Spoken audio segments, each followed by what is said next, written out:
Hello, everyone. Good evening. Let's try that again. I didn't let anyone in. Okay. Hello, everyone. Good evening. Thank you guys for attending this webinar. I see a lot of familiar names. Just a couple of things. Once you come to this webinar, you will be muted. So please stay muted unless you want to obviously say something. I need one more bag of ice, just one. Yeah, that's why. That's exactly why. I mean, I gotta buy ice tomorrow. Must steal it from the guy. Oh gosh. Okay. All right, guys. So hello, everyone. My name is Dr. Monica Gilbert. I have a special invite today. Jennifer over here, who is going to help me with this webinar. And our webinar today is on attention, please. And we're going to be speaking about strategies for tackling ADHD. ADHD stands for Attention Deficit Hyperactivity Disorder. So thank you all for coming. Thank you all for making it. I know it's very late at night, but hopefully all your kiddos are sleeping if you have kiddos. And we have a chat. So any questions you guys have, you can put it in the chat. You can ask to be unmuted and then say it verbally, whatever works for you. And the way that we like to run this webinar, again, it's very interactive, okay? So Jen, can you introduce yourself? Tell us a little bit about who you are. So my name is Jennifer Alvarez. I've been with the company now over 7 years. I'm an RBT, but in those 7 years, a lot of experience with all types of kiddos, all types of disorders.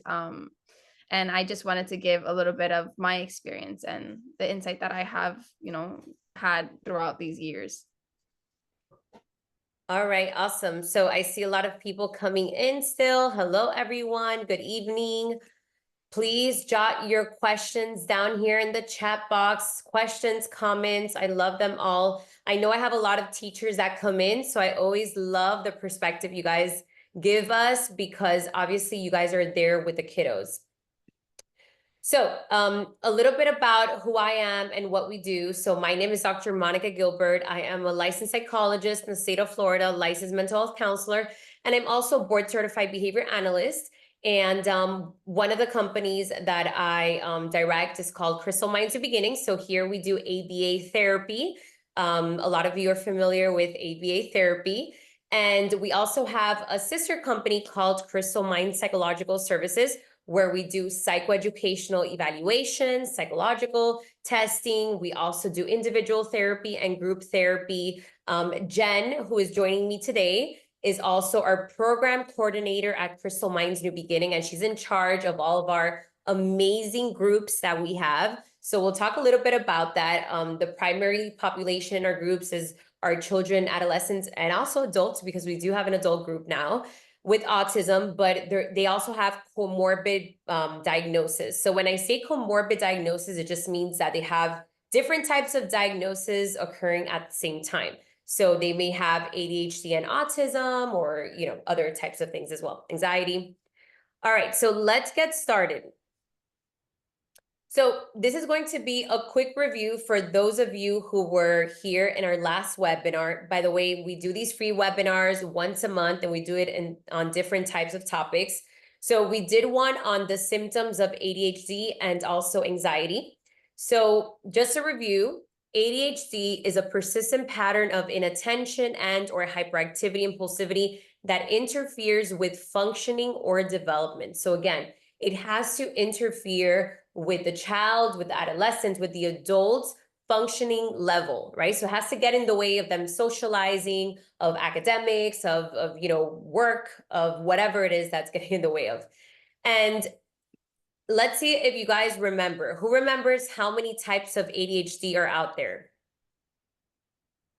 How many types of ADHD do we have present? Okay, I see someone responded. 3, yes. So last time I spoke about ADD not existing, right? So we actually have 3 subtypes of ADHD. It's ADHD hyperactive impulsive type, ADHD inattentive type, and ADHD combined. And No, the combined, that's so funny. this always happens. Okay, and the combined is basically a combination of hyperactivity, impulsivity, and inattentive symptoms. Now, I always hear a lot, I don't know if you hear this, Jen, I know that when we did our live, we spoke about the myths of ADHD. I'm not sure if we did mention it, but one of the things that I hear a lot is like, doctors love to diagnose ADHD, like everyone has ADHD. Have you heard that? Yeah, like it's like a trend. It's like, oh wow, like they didn't have these many people with ADHD back in my day, type of responses. Exactly. So like, hey, everyone has ADHD, right? Well, no, it's not correct.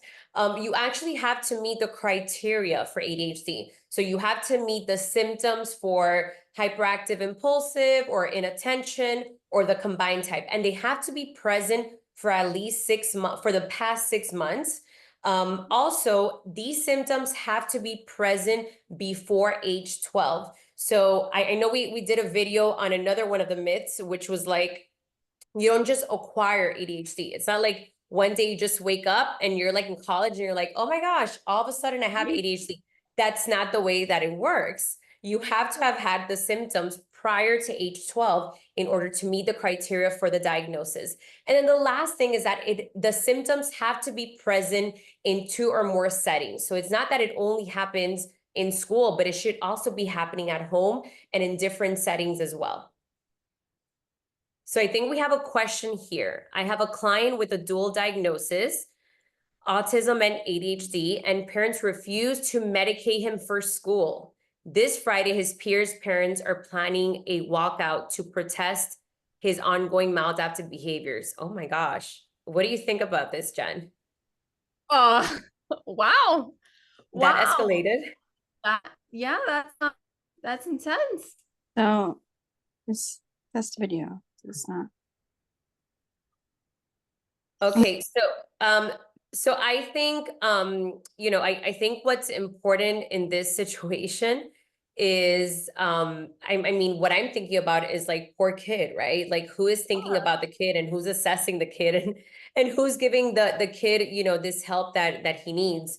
What I would like to know is, has he had therapy before, right? Like have the teachers been trained adequately? So I think a lot of questions come in here, right? About the situation. You must already feel isolated. So that's intense. Yeah, yes, it definitely is. But thank you for your comment. Please keep them coming.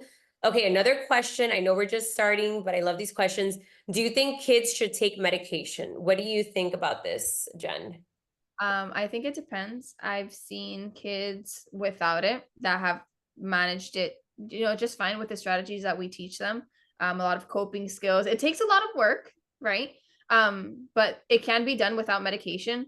With medication, it might be tricky because you really have to find the right one. I've seen kids that start it and then, it's 10 steps behind. Some kids start it, it's not the right dose, it's not the right medicine for them, and then they're falling asleep mid-session. They get very irritable, there's cranky, there's like that withdrawal feeling at the end of the day that we see a lot as well. So you really have to weigh the pros and cons. Like, what really do you want to get from it? And is it worth it for your child? Can you manage it with coping skills and a little bit of work? Or, is it to the point where you do need the medication? Yes, good point. And I actually jumped to this part of the presentation since we already have this question about medication. This is just so you guys know what's out there. I think it's really important that parents and teachers and professionals understand what type of medications are given for ADHD symptoms, right? Whether you're for medication or not, you have to understand the mechanism. So usually for ADHD, we see stimulants and non-stimulants. So stimulants, some examples that we see are Ritalin, and we also see Adderall. So Adderall is a very popular one, right?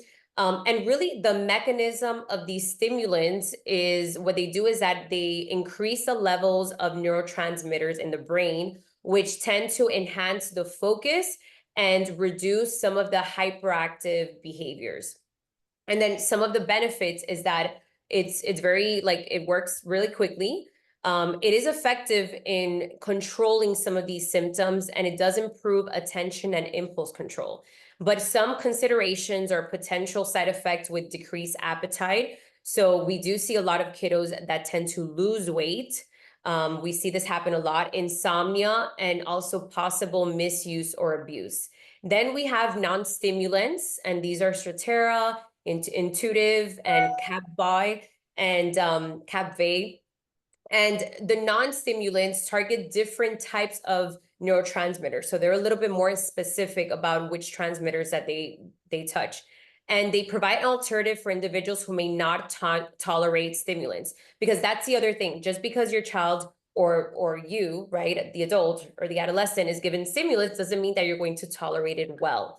The mechanism of non-stimulant medication is that it targets different neurotransmitters, as I was saying, and the benefits is that it may be preferred for individuals with comorbid conditions, and there's a less potential for abuse, and it has longer lasting effects. But some consideration is that it's slower in the onset of action. So when you take it, it takes a little longer for it to kick in, and you need regular monitoring for side effects. So what's your take on these medications? I don't know if you've heard of any kiddos that have been on either stimulants or non-stimulants. And again, we're not psychiatrists, guys. We're just giving you the information from like a behavior perspective and our experience. I think it definitely does make a difference. Most of the time you could tell when they're on the medication and when they're not, especially at the beginning. The biggest things that we see is it's usually stimulants, and if stimulants don't work, they try the non-stimulant. So I feel like usually like the first go-to is that stimulant. It's hard on them. So a few of the things that I usually see is that they get very, very cranky. It might make picky eating worse, because now they don't even have an appetite for the things that they used to like. That's a big one. They fall asleep sometimes, it says insomnia, but it'll do the opposite and they're completely passed out. It takes a while, and they always tell you, hey, you have to wait at least 6 weeks, to see, to let you get accustomed to it. But it's a lot of playing with the doses, and usually the parents, quit because, they don't like seeing their children like that, and it's understandable. Yes, and let's remember that medication can decrease some of these behaviors, or it can help with some of these symptoms, right? Make them less intense, but it doesn't teach you what to do instead. You still need to learn the skills, right? The medication is not this like wonderful magic pill that is going to teach you all of these things. So just keep that in mind. Like a child that, is impulsive, and their go-to instead of talking is just to hit their peer. But now they're on this medication. They're not going to hit the peer maybe, but what are they going to do when they're off the medication? Yes, absolutely. So we want to teach them what to do instead as well, right? How to get their needs met by communicating or whatever it is, functional communication. Again, you would probably go to not a psychologist, but a psychiatrist. In different other states, you can go to a psychologist, but generally you would go to a psychiatrist that would conduct some type of evaluation. And I had this question today when I was doing this this training in the School of Law in St. Thomas, and someone asked me, well, what happens if you are not, if you don't like your psychiatrist or you don't trust them? Well, find another one. Find another psychiatrist. You don't have to stay with that psychiatrist.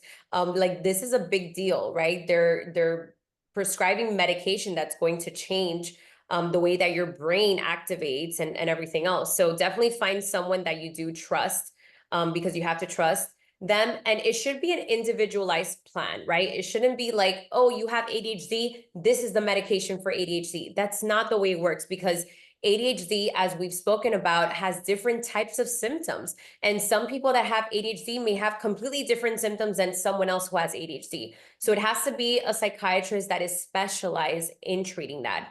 And they have to be monitoring you, right? So monitoring your weight, monitoring, your body and different things like that. And also someone that educates you, like ask questions. For parents that go to a psychiatrist, even if the psychiatrist is not giving you much, ask the right questions. It's important that you ask the questions like, what happens if I think this stuff doesn't work and I just want to take my child off the medication all of a sudden? Well, you have to talk about the withdrawal effects, right? So it's really important that you ask the right questions as parents.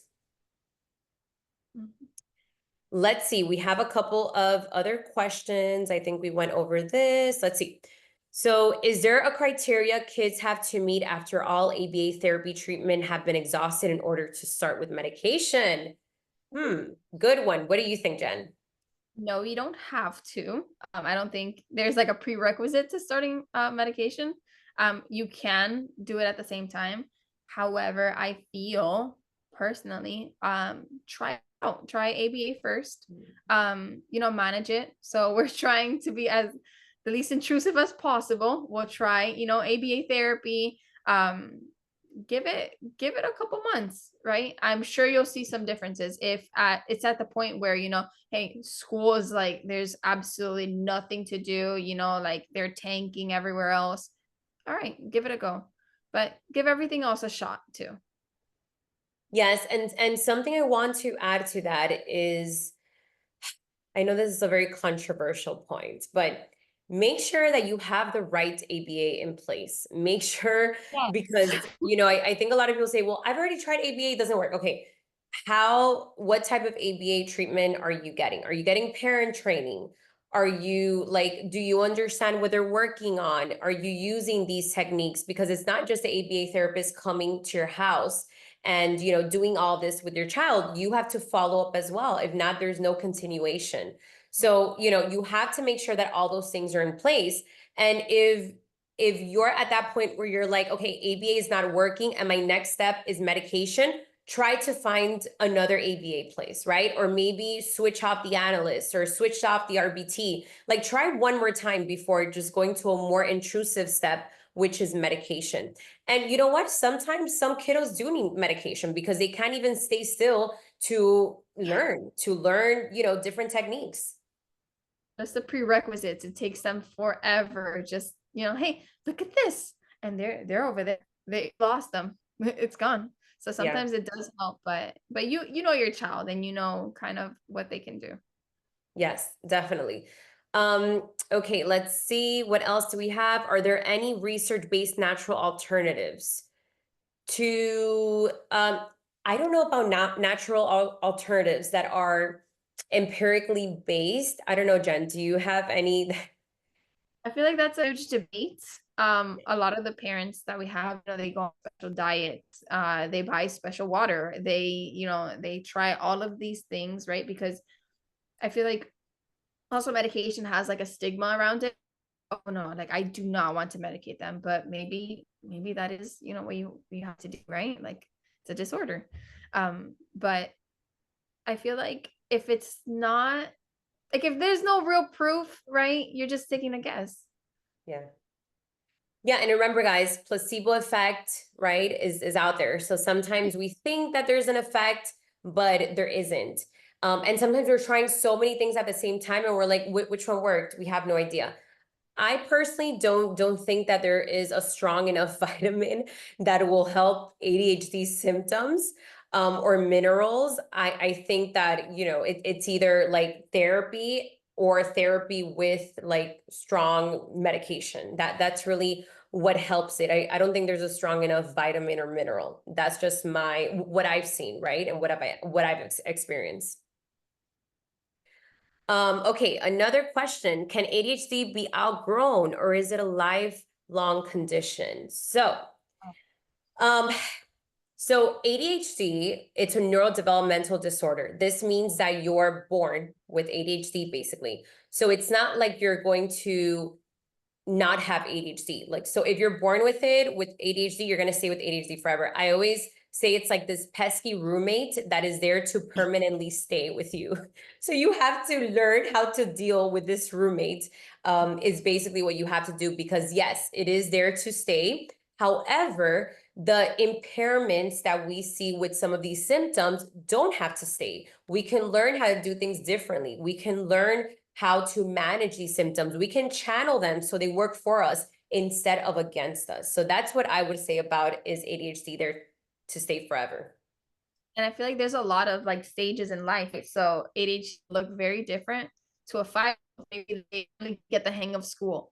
They're graduating high school. And then, you know, they got the hang of it, but now they have to go to college and it's a lot more stress. Now they have a job and that'll look different to everybody, I think. Yes. So every stage or every phase of life, you're going to obviously experience challenges like we all do naturally. But with ADHD, it just comes with a little bit of more challenges. When I was in this training that I was doing this morning, Christina, who was the one who invited me, she put forth like a quote that I thought was so accurate. And it was by, I'll get back to you guys because I don't remember who it was, but it said something along the lines of when you have ADHD, it's like you have a Lamborghini brain with bicycle brakes. Right? So your brain is like 24/7, like go, go, go, but you know, you have bicycle brakes. And then what happens? Well, you hit a tree and it just discombobulates.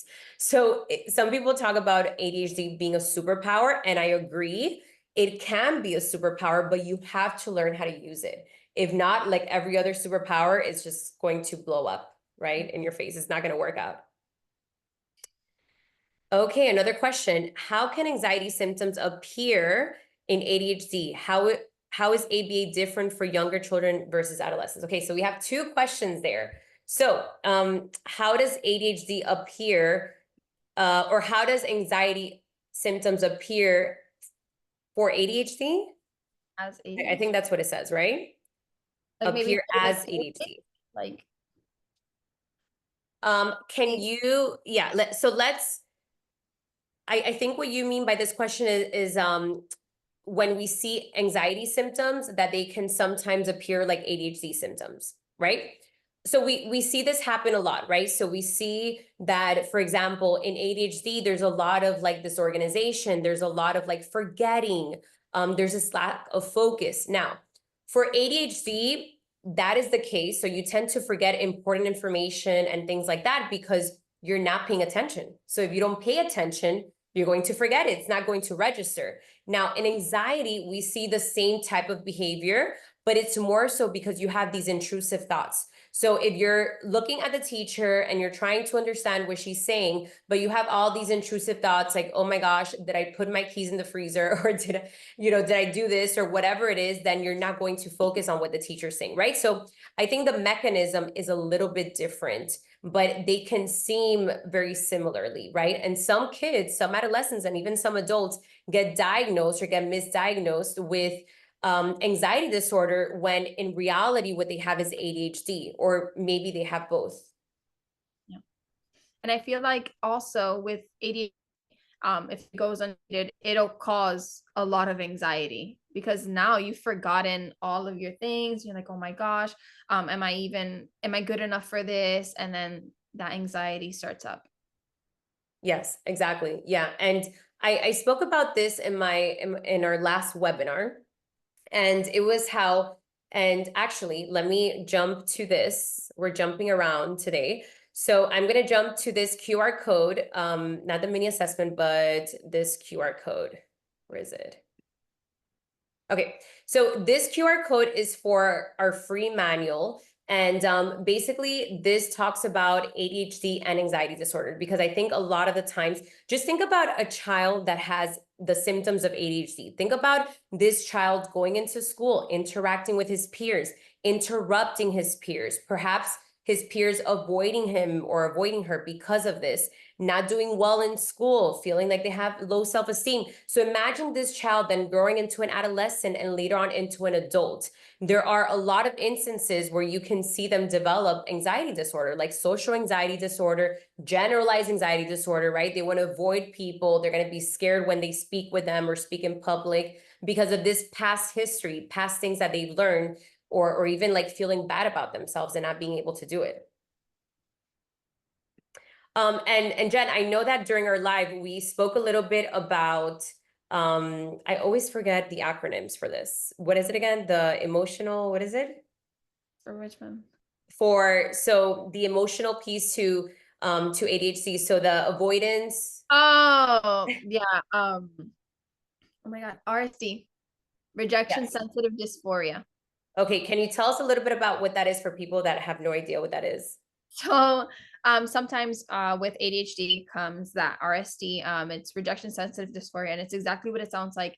It's a huge emotional response, an unnatural response to maybe fear of criticism, feeling left out, or really anything that's very minor to us. They would just brush it off, but it's the end of the world to you, right? You're so scared of being judged and criticized that sometimes you won't even try to do anything. So you might have a great idea, but you won't tell anyone because you're so scared that they're going to tell you like it's stupid or that's not worth my time.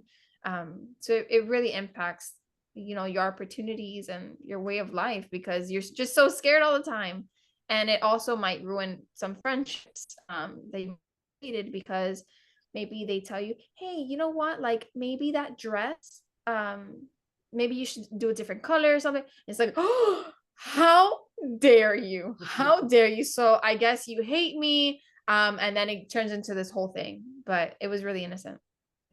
And remember that normally when these things happen, we may naturally think that, right? Oh, that it means that they don't like me. Someone with ADHD, more so hyperactive, impulsive type, gets to that conclusion much quicker, right? So it's sort of like from point A, I went all the way to point C, and I didn't even go through point B, which point B is like, wait, think about it. Do they really mean this or that? So someone with ADHD just goes to like point C and it's like, they hate me and this is what I'm going to do. And then they blur out something or they do something that they after regret, right? So this is how ADHD kind of impacts that. And we see this a lot. And there's tons of research that they're doing now with this emotional part of ADHD as well. Sorry. Okay, another question. What are some strategies to help with focus and organization? So let's jump to strategies. So what would you say are some strategies, Jen, that you've used, that you've seen people use, that kiddos have used? It depends on the setting. For example, in school, all of them need to fidget. I know there's a lot of fidget toys, but a lot of them are very, very distracting and it defeats the purpose. But a lot of the ones like they'll have like the wobbly seats where they get to move around. They have the bungee cords on the chairs that helps too. Our sessions, we love using token systems, right? So say we're working, all right, let's try to get this homework done. Hey, let's do each paragraph that you do, you'll get a token. After you get the 5 tokens, you get your reward, whatever it is. So they feel motivated, right? Because sometimes they don't have the motivation. Maybe just they want to do it, but they're stuck. You're giving them that motivation and you're helping them out to finish that task that might seem so tough. So by breaking it up into smaller pieces, it's more doable.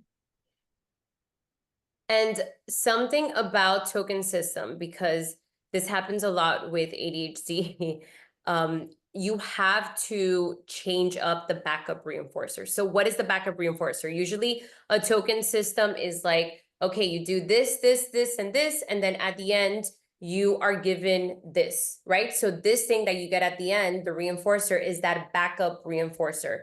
So with ADHD, because there is always that chase of dopamine or that chase for novelty, whatever you are using as a reinforcer, it's not going to work, right? It's going to start just becoming quickly satiated and it's going to lose its value. So you have to constantly be changing it up. What I tend to do is that I ask the kiddos that I'm working with, like, what do you want to work for, right? These are the 3 options. What do you want to work for? And then they're working towards something that is actually reinforcing to them. Yep. Okay, so breaking tasks into smaller steps. That's something that we also do when we do our psychoeducational evaluations. So we have Dr. Pino and I myself, we do psychological and psychoeducation evaluations at our practice. And when we have someone that we think has ADHD and we're testing them to see if they meet the criteria, we tend to give the child or even the adult. I've had adults that I have to give breaks, right? That I'm like, okay, take a 5-minute break to walk around after I'm done with this task, because if not, it just becomes very redundant and it's just very difficult for them to stay in place. So giving breaks is super important. Yeah, so after a while, they just don't understand it, right? We have another question here. Does insurance cover diagnosis or diagnostics for ADHD? So some insurances cover it's called psychological evaluation. If you just want to get ADHD rule out, so you want to know if you have ADHD or not, or if your child has it or not, most insurances cover it. However, psychologists don't like taking insurances for psychological evaluations because they don't cover the full extent of it. If you've ever had a psychoeducational evaluation done, like my son got a psychoeducational evaluation done, it is pretty lengthy. It takes a lot. It's a lot of materials. The testing is really expensive. So it's something that takes a couple of days, and it can even take a month for them to give you or provide you with the results. So it is something very extensive, and the insurances don't reimburse. So you will see that a lot of psychologists don't take insurances. We actually have a mini assessment that we're doing at our office. And this is something that we kind of put together because there are parents and there are, for their kids and also adults that want to know if they meet the criteria for ADHD. And it's super important to know because awareness comes first, acceptance comes after, and then you can, look for strategies. So this is something that we do in our office.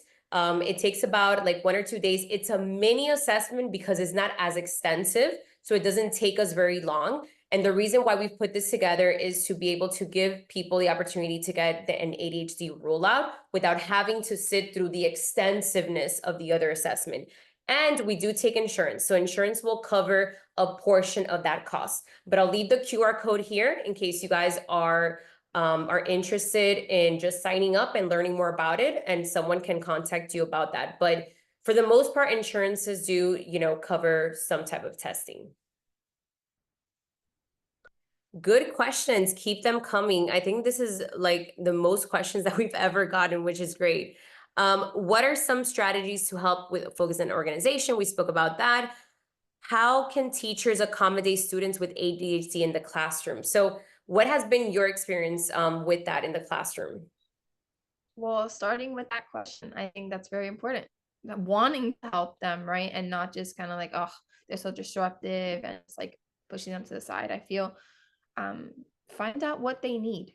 What do you see them doing, right? What behaviors are they engaging in that maybe aren't appropriate? And then find a replacement for it. If they're getting up and leaving and walking around, or maybe during a test, they're looking around, they can't really, focus, let them know, hey, let's do this now. In 5 minutes, you can get a break. Or, hey, if you feel maybe that every 30 minutes is appropriate, let them walk around the class, let them help you out, pass some papers, get that out, right? Get them moving. You, like I said, you could do like the chair thing, just talking to them. A lot of the times they'll tell you exactly what they need. That helps a lot too. And talk to the parents. They probably, if they don't have a team, then you are the resource for them. So I think exactly this, like being in these webinars, getting that information, being knowledgeable, seeking that, and then that's the best thing that you could do for these children. Definitely. Thank you for mentioning that. And I know that it's difficult, right? We get caught up in things, and I can just imagine as a teacher being in a classroom, worrying about the lessons, worrying about this, worrying about that. And then you have little Tommy over here who's being disruptive and is all over the place, right? Usually with inattentive types of ADHD, you don't get, they get, I think, a little bit more help. But with the hyperactive ones, those are the ones that, they tend to like, people just don't want to deal with it, right? Because it's a very intense behavior. But I think those are the kiddos that really need it the most. So as Jen was saying, making sure that you kind of understand where they're coming from, right? And look for ways to help them. Yeah. And I my heart really goes out to the teachers during our summer camps and our winter camp and spring camp. When I'm in there and there's all of those kids, even though they have their one-on-one therapist, helping them out, those transitions from activity, trying to get everybody to the same activity, whether it's like arts and crafts or we're doing music time or whatever it is, that is hard. So, to do every single day, props to them. Absolutely. I totally agree as well. So we had summer camp at our clinic for this summer because we do that. We do a bunch of groups, and definitely everyone got a taste of what that is to be a teacher, at least for a little bit. So definitely kudos to all the teachers that are here because you guys have a very, tough job. Okay, another question. Are ABA therapists allowed to provide academic support to the student when the service is being covered by insurance? Good question. I love it when you guys get controversial. So, okay, so this is the thing, right? So as ABA therapists, we should not be tutoring, we should not be the nannies, we should not be the caretakers of the kids.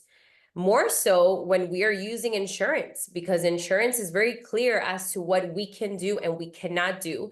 And we also have an ethical code that we have to follow, right? So we are supposed to be there, help the child, and then fade off when they no longer need us. That's really our job. Now, if the child is having disruptive behaviors that prevent them from engaging in an academic task, then we step in, right? But we step in not to tutor, not to like 5 + 5, we don't do that. What we do is that we help them stay on task. We develop a token system. We do whatever we need to do to kind of get them going, and then we fade out. So that is the extent to which we come in and help with these academic tasks. Do you want to add anything to that, Jen? I feel like it's so tricky because there's like programs that we'll do. So like fine motor skills, we'll work on some of those, like trace or, how write your name, some things like that we use to help them with that focus, help them stay on track. And I see where sometimes blurred and some people might be confused as to what exactly we're doing. But basically, if there's not a behavior that we need to change, we should not be doing it. So Yes. if they know their ABCs and you just want me to teach them how to read, no. Now, if they're yelling and throwing their books because they don't want to read, that's where we come in. And it's like, all right, let's do this. Let's get you situated. Here are some skills that we could teach you. But if it's just academics, yeah, if it's just academics without really like any behavior difficulties, then they should have a tutor, right? Like they should have more. Yeah. How do you connect ADHD strategies for kiddos that are yet not modified? So breaks we would provide are sometimes not approved, but I have a little one in circle time, very, very off task, but he doesn't have accommodations yet, but he's very disruptive. So he doesn't have accommodation because he hasn't had a psychological evaluation done. By the way, you can have a psychoeducational done. I think our earliest kiddo that we did it on was like 17 months. So as early as that, you can have a psychoeducational event. Well, not a psychoeducational because they don't do the educational part, but you can have a psychological evaluation done, and then you can try to get accommodations. Also, you can have, behavior therapy, like coming to school. You don't really need a diagnosis for ABA therapy. However, if you want the insurance to cover it, that's when you need the diagnosis of autism. But ABA also works very well with ADHD. Okay, insurance just won't cover it. The parent will have to pay out of pocket. But that's a way that can kind of like help with that circle time situation. And that's something that we do need to protest for ABA to cover ADHD. That I'll do a walkout on that. Yeah. Yeah, and I've worked with I mean, this is very common for kiddos that have these ADHD symptoms to not want to sit in circle time, right? Like circle time usually a lot of sitting. And again, I love my teachers, and I'm gonna say this with a grain of salt, but I've been in circle time and I'm like, oh my gosh, what is, this story? Because some of it is like, who's in the story and whatever, and the kid is like out of focus, right? It's not interesting. So what I used to do when I used to work directly like with kiddos is that I would have, I would learn about what my kiddo liked, and then I would try to like merge it into the circle time, right? So if they were like really into colors, for example, whenever the teacher presented the book, I would say, look, what color is this and what color is that? And while I'm doing that, they're sitting still in circle time and they're learning how to stay there and focus on different things, right? So again, it's going back to find out what the kiddo really likes, and maybe doing something where we're going to do a token system, or after 1 minute of sitting down, you're going to get a break, and then you get this. But obviously a teacher by herself, even with an assistant, cannot do this, right? This is something where someone has to be there with the child. This is where you get really creative. You do. All right, another question. What can ADHD look like other than inattentive or hyperactive? So, I mean, in the hyperactive, there's also that impulsive type. So it kind of like just goes together. I think that it can look, obviously it's going to look different based on the individual. Because if you've met one person with ADHD, you've met only one person with ADHD. So I think it really varies per individual. It also varies per gender. So, guys, we are socialized differently. Like boys and girls are socialized different for a very like early stage, So we're gonna see different symptoms look differently in boys and girls. That's just the way that it is. And also with age. So what happens with age is that the older we get, the less hyperactive we tend to be. What happens with the outer hyperactive, it becomes an inner hyperactive. So you have like more of the racing thoughts and things like that as you get older, but naturally your body just gets more tired. So you're not going to see, well, I hope not, you're not going to see like a 20-year-old climbing on furniture, right? Even if they want to, I mean, they just don't have that kind of energy. They'll channel it hiking. Exactly. Okay, good evening. I was just able to join now. Hope I didn't miss out. Let me know if you need more webinars coming up. Definitely. So once a month, I have these webinars. So you're invited to be part of this webinar. And if you're in our newsletter, you'll always get the invite to these webinars. Fidgeting versus stimming. Oh, good question. What do you think, Jen? Fidgeting versus stimming. I think they're very easily confused. But the biggest one is, when does it happen? Right? Like, so I could, I'm like fidgeting, I'm really trying to focus during this webinar and I'm going like this, and maybe this is helping me. And you're playing with your dog. Yeah. I'm petting my dog. I'm like this. But if maybe, I'm fidgeting, and that counts it, right? I keep petting her. But now when it's very, very repetitive and it's all the time, or only in certain scenarios, now probably stimming. Yes, and also, yes, so it's very similar. It kind of comes from that sensory perspective. So you are you're providing yourself with that sensory stimulation. I think it's just called differently, and it may look a little bit different. But that's basically how it is. I feel like the stimming, and for those of you who don't know what stimming is, Jen, can you explain a little bit what stimming is? Stimming can be shown as a lot. It's something like a repetitive behavior. So a few examples would be the most common one, the hand flapping, right? Walking on tiptoes. Some people do like this side eye thing where they look through like the side of their eye. You could do it with all your senses. Some people think that it's like a regulation thing. So when they're overwhelmed or very happy or very upset, that's when the stims come up. And I mean, I've worked with a lot of them. Like nail biting is a big one too. It could really be anything that causes them, that comfort, or I like to see it as like a release of something pent up. Is kind of like what it looks like. I think if we would, so they're very similar, to answer your question. I think if you were to like look at like one small difference, I think that the stimming tends to be more like, it tends to be like more like uniformly repetitive, right? So the fidgeting can look a little bit different, but the stimming usually looks the same or exactly. It's very repetitive. It's like the same thing over and over and over and over. The fidgeting is something like that, but it kind of changes a little bit, right? So if you were to kind of like get to the nitty and gritty, but it's really very similar, right? And they're both like sensory behaviors. Let's see. Do you think that yoga and meditation are good for ADHD? What do you think, Jen? Have you tried any of this stuff? Mindfulness. I mean, mindfulness, right? If you're practicing it, right? And I feel like that could take some time because like CBT, if you're doing cognitive behavior therapy, like a lot of it is having that mindfulness, right? Meditation can help. I'm not saying you're gonna solve your problems with yoga. It's to like try and slow yourself down a little bit.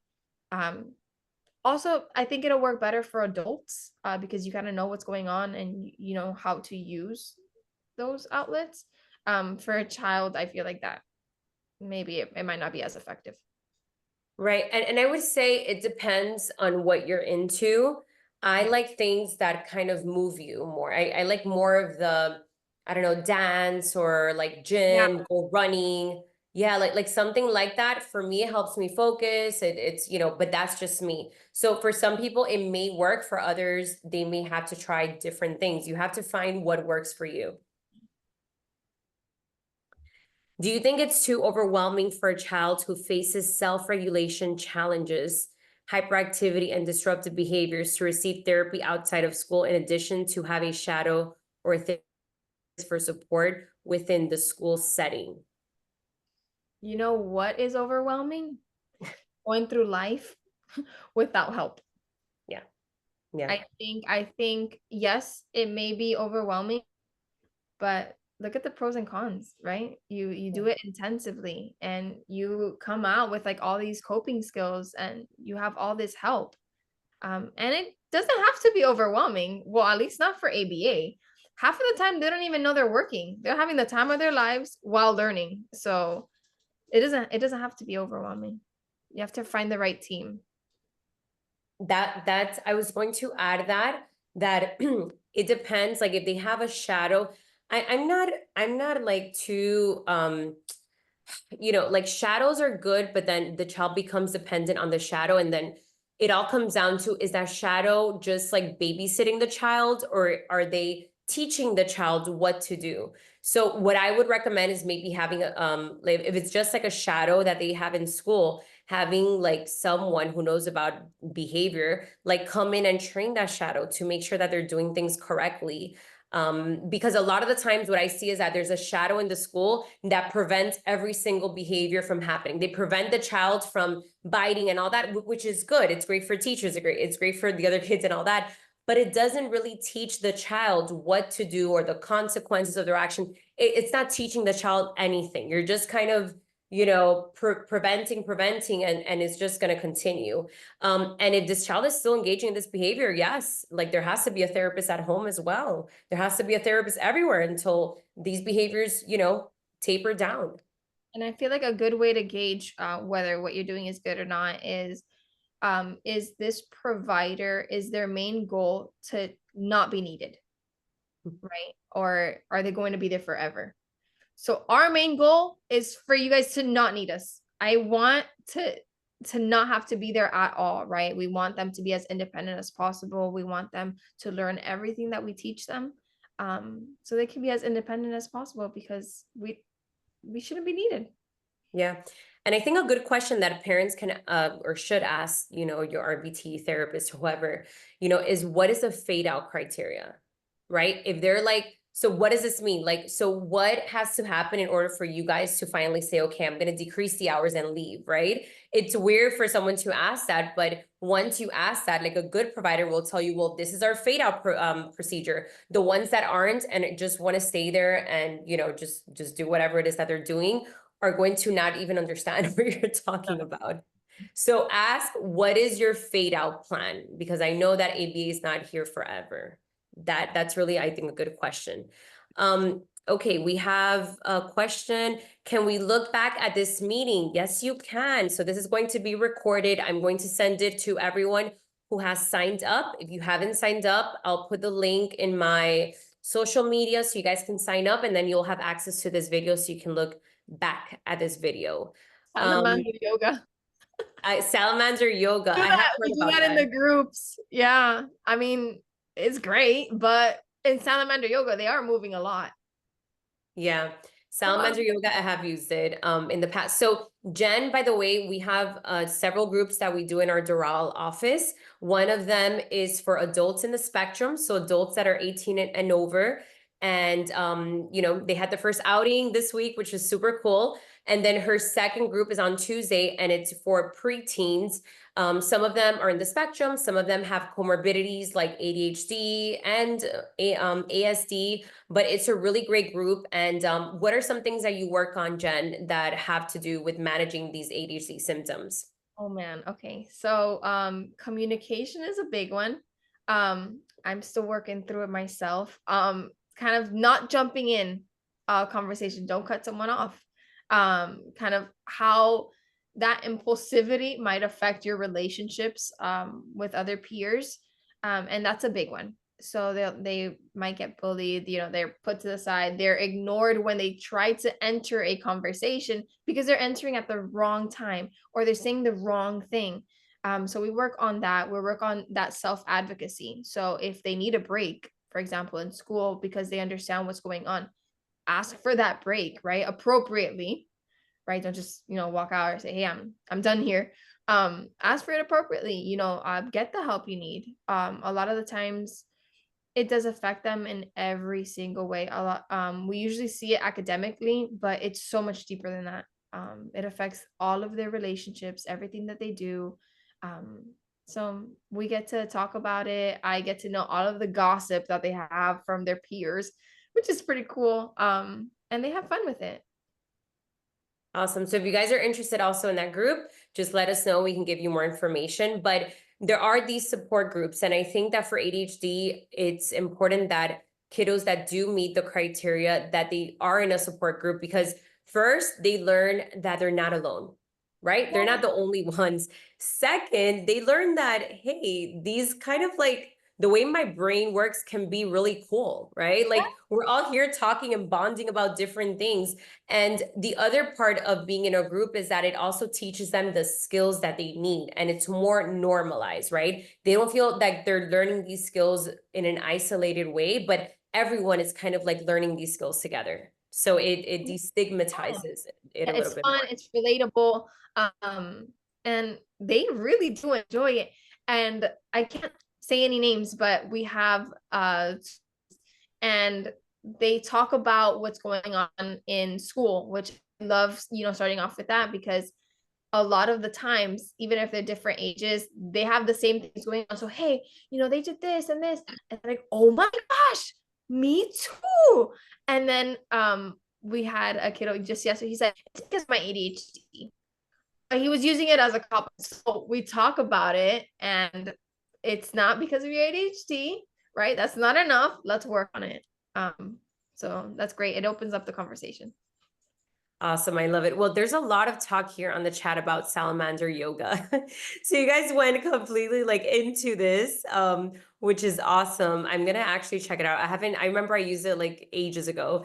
Okay, we have another question here. How can we manage anxiety related to close proximity? Most of the time, teachers want to help the child. However, child gets anxious and then they don't make efforts to teach the child. So we have to be careful, I think, how we use the word anxious because, you know, okay, so let's say, let me give you guys a scenario. Let's say that this child really loves playing with this, right? So whenever, if you're telling him, hey, little Timmy, give me back the whatever, the paper, and he knows that you're going to go close to him to get the paper, and he starts kicking and he starts shouting and he starts, that child is not being anxious at that moment, okay? That child is using everything in his force to get you away from taking away his precious toy that he likes, okay? So we have to be careful. We have to keep that in mind. Just because it looks like anxiety behaviors because they're moving around or whatever, it may just be a tantrum because they want access to something. So I think we have to separate what is anxiety from what is like a typical behavior to just kind of, you know, either get away from something they don't want or get something that they do want.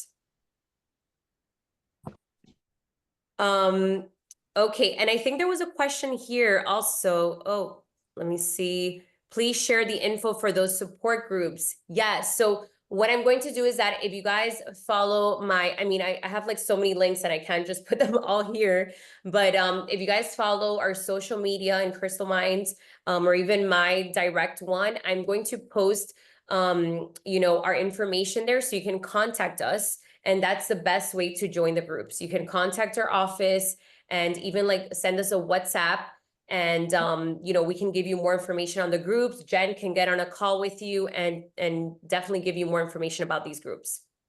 Mhm. We do have social groups on Saturdays, and there's kiddos that are, I think, 9 to 13. Oh, this is Diana. I'm like, who is saying this? Yes, we do have social skill groups as well on Saturdays.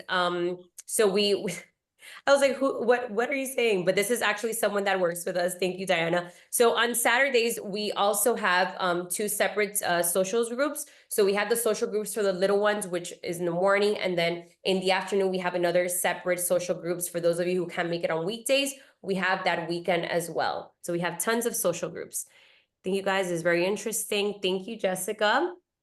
Yes, Diana, it's from 1:15 to 4:15 for the older teens. Interested in the support groups for teenagers? Okay, definitely. I'll be putting it in the social media and you guys can contact us. Oh, they can even give me their numbers and then we could talk about it. Okay, yes. So you can send Jen a private message now with your phone number, and then she can contact you tomorrow. Okay, she's not going to contact you today. Her day is over after this, but she'll contact you tomorrow and she'll give you information. Okay. Oh, Hi, Diana. This is Gabriel. Oh, hi. Yes, we remember Gabriel. you. Hey. There is one group on Tuesday, which is unable to attend. So I'm just going through your messages, guys. That's why I look so hyper-focused. Okay. I think that's it. I think one last quick message that we kind of missed out on was, is ADHD different for girls and boys? So for males and females. What do you think about that, Jen? Just like a quick response to that. Quickly, yeah, definitely. I feel like it's very different. Boys are usually taught from a young age to have that movement, to be crazy. And it's like, oh wow, like he's just being a boy. But for girls, you know, if you see a girl acting like that, it's like, oh wow, she's like one of the boys. Or she's supposed to be just, you know, like playing like this. So that behavior usually is punished for girls, and they learn that that's not socially acceptable. So you see them most of the time, you know, just like very, very down, you know, they're with their head down, and that might get missed. A lot of the times they're not diagnosed as often, because they learn that. And I feel like society is so much stricter on little girls than on little boys. They get away with a lot more, I think. Absolutely. And in my manual, I also kind of outline a little bit, you know, about that. So again, this is a QR code for the manual. If you guys want to download it, it's absolutely free. And it talks about ADHD and anxiety. And then if you're interested in the mini assessment, we do it for children, adolescents, and adults. This is a QR code. And any questions you have, you can definitely just shoot us an email, a message. We're very responsive and we'll respond to you. Any last questions? Oh, we have one here. Would you guys ever do a meetup with parents for neurodivergent children? What do you I think? would love that. Oh my God. I'll get working on it. Like, I would absolutely love that. Yes. Yeah, like a support group, right? Like a support group. I think it's very needed, and maybe we can do that virtually, because we talk a lot about the kids, but what happens to the parents of these kids, right? And you're very, yes, you're very right. I think we need like some type of support group too, so the parents don't feel isolated, so the parents can share their own resources. It's one thing for me to tell you from a therapist perspective, but when you're like with a parent who's going through these things day in, day out, I think it's super important. So yeah, I think that's a really great idea. We can definitely, that can be like on our project list. Yeah, no, I wish I had that support. My son has ADHD and you feel lonely, right? Like, oh, and that self-doubt starts to creep in, I think. So meeting with other parents, I think that's a great idea. Well, thank you guys for coming. We have like 1 minute left. So any comments, any last words, please let us know. And then remember, we do these once a month. And if you're signed up, you'll get an email alerting you about our next webinar. By the way, October is ADHD Awareness Month. That's why we're doing so many things on ADHD. And you'll see Jen in some of the videos. She loves doing, you know, all these videos. So we really want to just bring awareness so people can learn, right? Which is the most important thing. You have to learn. So thank you guys. And I hope that you have a good rest of your evening. Bye. Bye.